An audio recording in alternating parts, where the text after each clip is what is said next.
కేంద్రంతో కొట్లాడి 8 రూపాయలు కూడా తేకుండా ప్రజల మైండ్ని డైవర్ట్ చేస్తూ మోడీ వర్గం ఒక్కటే భారతీయ జనతా పార్టీ అని ఎందుకు ప్రజలకు ఇచ్చినటువంటి హామీలు అడగకుండా రాజకీయాలను తప్పుదోవ పట్టిస్తారు? మూసుకొని కేంద్రం నుంచి మన తెలంగాణకు రావాల్సిన తీసుకొని రండి, లేకపోతే ప్రజలు మిమ్మల్ని రాళ్లు తీసుకొని కొడతారు. మీ పార్టీకి తెలంగాణలో మనుగడ లేదు. మూసుకొని 8 మంది ఏమున్నా చెప్పండి. బీజేపీ వాడు మేము 100 సీట్లు గెలుస్తామంటాడు. ఈ బాపనాయన ఆయన ఓడో తెలియదు. బాపనాయనటువంటి రామచంద్రరావు అంటే ఆయన ఎంతమంది తెలుసు బీజేపీ అధ్యక్షుడు చెప్పండి. ఇంతో అంతా బండి సంజయ్ అనేటోడు వాడు వాని జోకులకో వాని అజ్ఞానానికో వాడు చెప్పులు మోసిందానికో అంత ఇంత కొంచెం పాపులర్ అయ్యిండు. అలా ఇప్పుడున్న బీజేపీ అధ్యక్షుడు ఒక బాపనాయన ఆయన ఎవరికి తెలుసు? ఎవరికి తెలియదు. రామచంద్రరావు ఒక బాపనాయన అంటే ఆయన ఎట్లుంటాడు ఎవరికి తెలియదు. ఓకే, సో అట్లాంటోడు ఏది సో వాళ్ళకి ఏమున్నది? ఎంపీటీసీలు ఉన్నారా, జెడ్పీటీసీలు ఉన్నారా, ఎమ్మెల్యేలు ఉన్నారా, ఎంపీలు? అది వన్ టైం కాళ్ళు వీళ్ళకి అసెంబ్లీలకు వెళ్ళిన వాళ్ళు ఎంపీలు ఎట్లా గెలిచిర్రు అంటే ఈ రేవంత్ రెడ్డి అనేట ఆయన మరి ఎందుకు కాంప్రమైజ్ అయ్యిండో, బీఆర్ఎస్ మీద కోపం పెట్టుకున్నాడో, బలహీన అభ్యర్థులు టికెట్ ఇవ్వడం వల్ల కాంగ్రెస్ ఓట్లు ఆనికే పడ్డాయి. ఓకే, బీఆర్ఎస్ ఓట్లు ఆనికే పడ్డాయి. బీజేపీకి ఓట్లు లేవు. ఓకే, ఎక్కడ ఏ పర్సంటేజ్ లేవు, ఇక్కడ లేనే లేదు. Okay, impossible. బీజేపీ రాదు. ఓకే, నీకు వ్యవస్థీకృతంగా లేక, కార్యకర్తలు లేక, నీకు యొక్క వ్యవస్థీకృత సంస్థలు లేక, సంస్థాగత ఇవి లేకుండా నువ్వు ఎట్లా వస్తాయా? రావు. నువ్వు మోసం చేస్తే తప్ప, అలా ఆ ఈవీఎంలలో రాసుకుంటే తప్ప నువ్వు రానే రావు. ఓకే, సో అది నార్త్ ఇండియాలో చేస్తున్నావు, మోసం చేస్తున్నావు. సౌత్ ఇండియాలో మేము చేయనిస్తలేం అంతే. పార్లమెంట్లో కొట్లాడండి, మోడీ గారితో కొట్లాడి మనకు రావాల్సినవి మనకు తీసుకొని రండి, లేకపోతే 8 మంది కాస్త నెక్స్ట్ టైం ఉండరు బ్రదర్. శ్యామ్ బ్రదర్ వాళ్ళు తెచ్చినా తేకున్నా నెక్స్ట్ టైం రారు. రేవంత్ రెడ్డి సహకరించడం వల్ల కాంగ్రెస్ ఓట్లు అట్లనే బీఆర్ఎస్ ఓట్లు బీజేపీకి పడ్డాయి. ఇక్కడ బీజేపీ లేదు. పోటీ కాంగ్రెస్ వర్సెస్ బీఆర్ఎస్ఏ ఉంటుంది. సింపుల్. వాడు ఎవడు ఎన్ని కుట్రలు చేసినా సరే. తెలంగాణ శ్యామ్ పగిడిపల్లి, జగిత్యాల, చెల్లూరు. కాకపోతే కేసీఆర్ అంటే ఆయన అద్దెకు మించి తినడం వల్ల ఆయనకు వ్యతిరేకత ఉంది కాబట్టి నెక్స్ట్ టర్మ్ కూడా కాంగ్రెస్ వస్తుంది. ఆ తర్వాత ఎవడొస్తాడో మనకు తెలియదు. ఓకే, తెలంగాణ శ్యామ్ పగిడిపల్లి, జగిత్యాల చల్లూరు మల్లేష్ను చంపింది కాపు నుండి రెడ్డిగా రూపాంతరం చెందిన వ్యక్తులేరా తీన్మార్ మల్లిరెడ్డి. ఓకే, కావచ్చు బ్రదర్. కాకపోతే ఎందుకు జరిగింది, ఎవడు చేసిండు, చేయాల్సిన అవసరం ఏమొచ్చింది, చేయడం తప్పు. ఓకే, ఎవరు చేసినా అది ఏ కులపోటు చేసినా తప్పే. దాని మీద కఠిన చర్యలు తీసుకోవాలి. ఏదైనా సమస్య ఉంటే సామరస్యంగా పరిష్కరించుకోవాలి. కానీ ఎవరు చేసిర్రు అనేది, ఎందుకు చేసిర్రు అనేది అది కూడా తెలుసుకునే ప్రయత్నం చేద్దాం. తెలంగాణ శ్యామ్ పగిడిపల్లి, తీన్మార్ నవీన్ రెడ్డిని కవిత నవీన్ రెడ్డి, చింతపండు నవీన్, మున్నూరు కాపాడు. మున్నూరు కాపు రెడ్డి, ఆయన రెడ్డి కాదు బ్రదర్. మున్నూరు కాపు రెడ్డి కాదు, రెండు వేరు. ఓకే, మళ్ళీ రెడ్డిలలో కూడా చాలా ఉన్నాయి రకాలు. సో గుటాటి మటాటి అని ఉన్నాయంట. ఇంకా అది కాకుండా పాకనాటి ఇంకే ఉన్నాయి, నాకు అన్ని నోటి గుర్తులు చాలా ఉన్నాయి. రెడ్డిలలో కూడా చాలా ఉన్నాయి. సో అలా ఇప్పుడు మాలా దాంట్లో 100 ఉపకులాలు, మాదిగల 100 ఉపకులాలు ఉన్నాయి కదా. మళ్ళీ అందులో కూడా ఒక కుల పైన ఇంకో కుల పైన సరిగ్గా కూడా ఒకరు తక్కువ ఎక్కువ చూస్తారు కదా. ఇప్పుడు దూదేకులకి, మామూలు సున్నీ ముస్లిమ్స్కి, మళ్ళీ వాళ్ళ సయ్యదులు ఇంకే ఉన్నాయి కదా. అట్లా ప్రతి దగ్గర ఉన్నాయి. ఓకే, అన్నిట్లలో ఉన్నాయి అది వ్యవస్థలు. మరి ఎవడు పెట్టిండు, ఎందుకు పెట్టిండ్రో కానీ అదే బ్రాహ్మణుడు పెట్టుంటాడు. సో ఏది ఏమైనా ఇటు మున్నూరు కాపు, 3 నూర్ల ఏమంటారు, అవన్నీ కలిస్తే అది కాపు అయిందంట. ఒక మున్నూరు కాపు. సో బలిజ అన్న, కాపు అన్న, మున్నూరు కాపు అన్న ఒకటే. తీన్మార్ నవీన్ రెడ్డిని కవిత చంపాలనుకుంటుంది అమెరికా అధ్యక్షుడు డొనాల్డ్ ట్రంప్. శ్యామ్ అనే నన్ను చంపాలని కుట్ర చేస్తున్నాడు. కవిత ఎందుకు చంపుతుంది? కవితకు చంపే శక్తి ఎక్కడ ఉన్నది? కవిత చంపుతుంటే మిగతా ఏం గడ్డి విక్తారా కానీ, ప్రభుత్వాలు గడ్డి విక్తాయి కానీ అది అంతా పనికిరాని వచ్చిన. కవిత చంపాలని ఏమనుకోలేదు. వీడు కంచం మంచం అనేసరికి ఆమెకు కోపం వచ్చింది. ఏమంటారు, కార్యకర్తలు వాళ్ళంతా వచ్చిరా ఉమ్మన్నదా, లేకపోతే ఆడ తీన్మార్ ఆఫీస్ మీద దాడి చేశారు కదా, మహాన్యూస్ మీద. అట్లా చేద్దామని ట్రై చేసినట్టున్నారు. వీని ఆఫీస్ మీద దాడి చేద్దామంటే అది ఇంకో రకంగా తయారైంది. వాడు అట్లా సెన్సిటివ్ మాట్లాడేసరికి వీళ్ళు ఏంటంటే ఈ యొక్క వాళ్ళ అధికారంలో నడిచింది. ఎవరి మీద దాడి చేసినా ఏం చేసినా వీళ్ళు జస్ట్ వాడిని ఏమంటారు, ఒక బెదిరింపు లాగా ఉంటుంది అని వీళ్ళ ఆలోచన. కానీ ఎవడు బెదురుతున్నాడు ఈ రోజులల్లా? ఎవడు బెదురుతలేడు, వీళ్ళకి తెలుస్తలేదు. ఆ రోజులు మారిపోయినాయి అయ్యా, అందరి దగ్గర స్మార్ట్ ఫోన్లు వచ్చినాయి, ఎవరు టెక్నాలజీ వచ్చింది, అన్ని వచ్చేసినాయి. ఇలా ఎవరికి బెదిరే స్థాయిలో లేదురా అయ్యా అనేది గ్రహించలేకపోతున్నారు కేసీఆర్ కానీ, కవిత కానీ, వీళ్ళు కానీ. ఏదో ఒకటి పోదాము, 4 రాళ్ళు వేద్దాము, వాడి ఆఫీస్ మీద గొడవ చేద్దాము, వాడు ఇక నెక్స్ట్ టైం గొడవ మాట్లాడు కామ్ అవుతారని వీళ్ళు అనుకొని ఏదో పంపించింది. ఆ కంచం మంచం అనే వరకు పోయినరా ఒకసారి ఇట్లా బెదిరించి రాపోనరా అంటే వాడేం చేసిండు, తీసి గన్ను కాల్చే ప్రయత్నం చేసిండు మల్లిగాడు. వీళ్ళు కలవలే, కవితకు సంబంధించిన వాళ్ళు కలవలే, మల్లిగాడే కాల్చడం స్టార్ట్ చేసాడు. వీళ్ళు ఏదో ఒకటి బెదిరిద్దామని వాళ్ళ ఆఫీస్ మీద 4 రాళ్ళు వేద్దామని పోయినట్టున్నారు, మహాన్యూస్ మీద చేసినట్టు. కానీ వీడు మొత్తం కాల్చడే మొదలుపెట్టిండు. అడప త్యాగరాజు, హాయ్ హలో అన్న, హాయ్. దొంగ, నేను కవితను 1% సపోర్ట్ చేస్తున్నాను, వాళ్ళు కూడా దొంగలే, వాళ్ళు దోసుకున్నారు కానీ వీడు ఇంకా గజదంగా, వాళ్ళందరికంటే గజదంగా వీడు మల్లిగాడు. ఓకే, దొంగ. ఒక్క నిబద్ధతలు ఇప్పటికి ఎన్ని పార్టీలు మారిండు మిత్రులారా, ఎన్ని పార్టీలు మారిండు. ఒక్క విషయం మీద నిలకడేడుంది. ఒక్క బీసీ సమస్య మీద ఎప్పుడు కొట్లాడిండు, బీసీ బిల్లు పట్టమని ఎప్పుడు కొట్లాడిండు, కేంద్రంతో ఒక్కసారి గట్టిగా కన్సిస్టెంట్గా కొట్లాడి ఏం చేసిండేడు, కేంద్రం ఏమైనా ఇవ్వకపోతే ఎన్నిసార్లు ప్రశ్నించిండు. 300 కాపులంతా ఏకమయ్యి ఈడ ఒకసారి బీఆర్ఎస్ లో వెల్మోళ్ళు వచ్చారు, కాంగ్రెస్ లో రెడ్డిలు వచ్చారు అధికారంలోకి.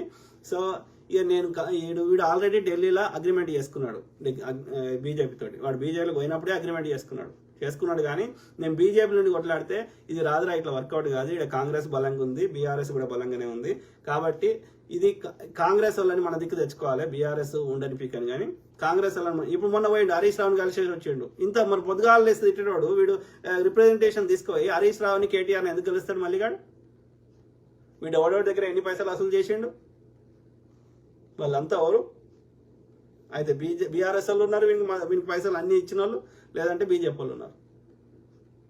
సో వీళ్ళ కుట్ర చేస్తున్నారు. ఏంది, కాంగ్రెస్ కండ కప్పుకుంటేనే కాంగ్రెస్ వాళ్ళని కొద్ది మందినైనా, కాంగ్రెస్ లో ఉండి కాంగ్రెస్ తిడితే కొద్ది మందినైనా బయటకు పంపించవచ్చు, మన దగ్గర తెచ్చుకోవచ్చు అని వీళ్ళ కుట్ర.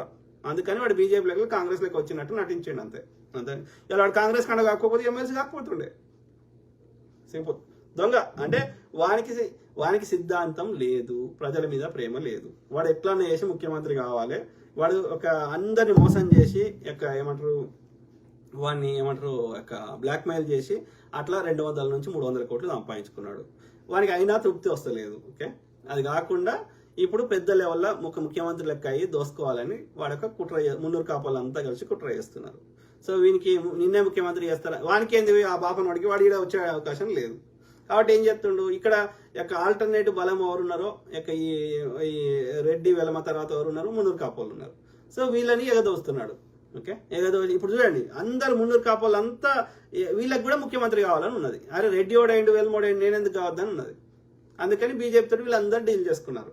వాడు ఏ పార్టీ కంటే కప్పుకున్నా, ఎట్లా మాట్లాడినా ఎండ్ గోల్ మాత్రం ఇక్కడ బీజేపీని తెప్పియాలి. వీడు తెప్పిస్తాడు, వీడు అనుకుంటాడు వీడిని ఎల్లకాలం వస్తాడు అనుకుంటాడు. ఇలా పవన్ కళ్యాణ్ గారు కాపు వాడు అనుకున్నాడు, సేమ్ అట్లనే అనుకున్నాడు. వీని లెక్కనే వాడి లెక్కనే వీడు చేయాలని ట్రై చేసారు. ఇప్పుడు వానికి 3 to 5% దాటలే ఓటు బ్యాంక్ అక్కడ పవన్ కళ్యాణ్కి.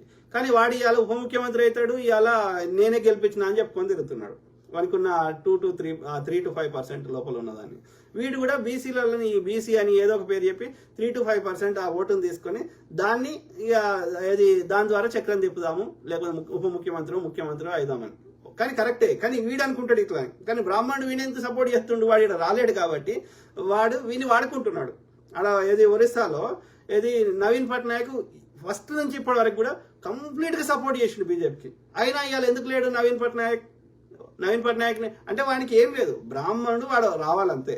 వాడు నాకు సపోర్ట్ చేసినవా అదా చూడాడు. మీరు చూడండి, నెక్స్ట్ టైం పవన్ కళ్యాణ్ ముఖ్యమంత్రి చేస్తాను, మనకు ఆల్రెడీ ఇప్పుడు ఉప ముఖ్యమంత్రి ఇచ్చిండు.